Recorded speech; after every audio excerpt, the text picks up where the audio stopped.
وکاس story channel کے ناظرین السلام علیکم۔ ایک نیک شخص کے گھر کی دیوار اچانک گر گئی۔ اسے بڑی پریشانی لاحق ہوئی اور وہ اسے دوبارہ بنوانے کے لیے کسی مزدور کی تلاش میں گھر سے نکلا اور چوراہے پر جا پہنچا۔ وہاں اس نے مختلف مزدوروں کو دیکھا جو کام کے انتظار میں بیٹھے تھے۔ ان میں ایک نوجوان بھی تھا جو سب سے الگ تھلگ کھڑا تھا۔ اس کے ایک ہاتھ میں تھیلا اور دوسرے ہاتھ میں تیشا تھا۔ اس شخص کا کہنا ہے کہ میں نے اس نوجوان سے پوچھا، کیا تم مزدوری کرو گے؟ نوجوان نے جواب دیا، ہاں۔ میں نے کہا، گارے کا کام کرنا ہوگا۔ نوجوان کہنے لگا، ٹھیک ہے، لیکن میری 3 شرطیں ہیں۔ اگر تمہیں منظور ہوں تو میں کام کرنے کے لیے تیار ہوں۔ پہلی شرط یہ ہے کہ تم میری مزدوری پوری ادا کرو گے۔ دوسری شرط یہ ہے کہ مجھ سے میری طاقت اور صحت کے مطابق کام لو گے۔ اور تیسری شرط یہ ہے کہ نماز کے وقت مجھے نماز ادا کرنے سے نہیں روکو گے۔ میں نے یہ تینوں شرطیں قبول کر لیں اور اسے ساتھ لے کر گھر آ گیا، جہاں میں نے اسے کام بتایا اور کسی ضروری کام سے باہر چلا گیا۔ جب میں شام کے وقت واپس آیا تو دیکھا کہ اس نے عام مزدوروں سے 2 گنا کام کیا تھا۔ میں نے بخوشی اس کی اجرت ادا کی اور وہ چلا گیا۔ دوسرے دن میں اس نوجوان کی تلاش میں دوبارہ اس چوراہے پر گیا، لیکن وہ مجھے نظر نہیں آیا۔ میں نے دوسرے مزدوروں سے اس کے بارے میں دریافت کیا تو انہوں نے بتایا کہ وہ ہفتے میں صرف 1 دن مزدوری کرتا ہے۔ یہ سن کر میں سمجھ گیا کہ وہ عام مزدور نہیں بلکہ کوئی بڑا آدمی ہے۔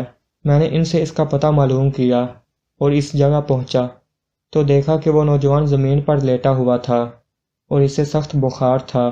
میں نے اس سے کہا، میرے بھائی، تو یہاں اجنبی ہے، تنہا ہے اور پھر بیمار بھی ہے۔ اگر پسند کرو تو میرے ساتھ میرے گھر چلو اور مجھے اپنی خدمت کا موقع دو۔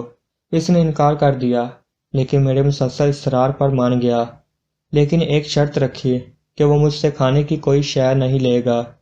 میں نے اس کی یہ شرط منظور کر لی اور اسے اپنے گھر لے آیا۔ وہ 3 دن میرے گھر قیام پذیر رہا، لیکن اس نے نہ تو کسی چیز کا مطالبہ کیا اور نہ ہی کوئی چیز لے کر کھائی۔ چوتھے روز اس کے بخار میں شدت آ گئی تو اس نے مجھے اپنے پاس بلایا اور کہنے لگا، میرے بھائی، لگتا ہے کہ اب میرا آخری وقت قریب آ گیا ہے، لہذا جب میں مر جاؤں تو میری وصیت پر عمل کرنا کہ جب میری روح جسم سے نکل جائے تو میرے گلے میں رسی ڈالنا اور گھسیٹتے ہوئے باہر لے جانا اور اپنے گھر کے ارد گرد چکر لگوانا اور یہ صدا دینا کہ لوگوں، دیکھ لو، اپنے رب تعالیٰ کی نافرمانی کرنے والوں کا یہ حشر ہوتا ہے۔ شاید اس طرح میرا رب عز و جل مجھے معاف کر دے۔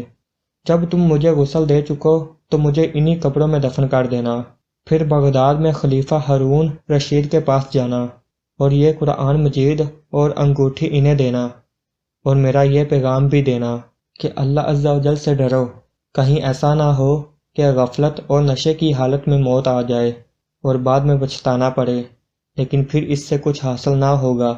وہ نوجوان مجھے یہ وصیت کرنے کے بعد انتقال کر گیا۔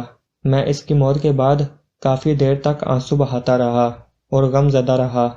پھر نہ چاہتے ہوئے بھی میں نے اس کی وصیت پوری کرنے کے لیے ایک رسی لی اور اس کی گردن میں ڈالنے کا قصد کیا تو کمرے کے ایک کونے سے ندا آئی کہ اس کے گلے میں رسی مت ڈالنا۔ کیا اللہ عز و جل کے اولیاء سے ایسا سلوک کیا جاتا ہے؟ یہ آواز سن کر میرے بدن پر کپکپی طاری ہو گئی۔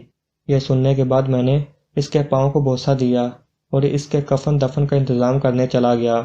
اس کی تدفین سے فارغ ہونے کے بعد میں اس کا قرآن پاک اور انگوٹھی لے کر خلیفہ کے محل کی جانب روانہ ہو گیا۔ وہاں جا کر میں نے اس نوجوان کا واقعہ ایک کاغذ پر لکھا اور محل کے داروغہ سے اس سلسلے میں بات کرنا چاہی تو اس نے مجھے جھڑک دیا اور اندر جانے کی اجازت دینے کی بجائے اپنے پاس بٹھا لیا۔ آخر کار خلیفہ نے مجھے اپنے دربار میں طلب کیا اور کہنے لگا، کیا میں اتنا ظالم ہوں کہ مجھ سے براہ راست بات کرنے کی بجائے روکے کا سہارا لیا؟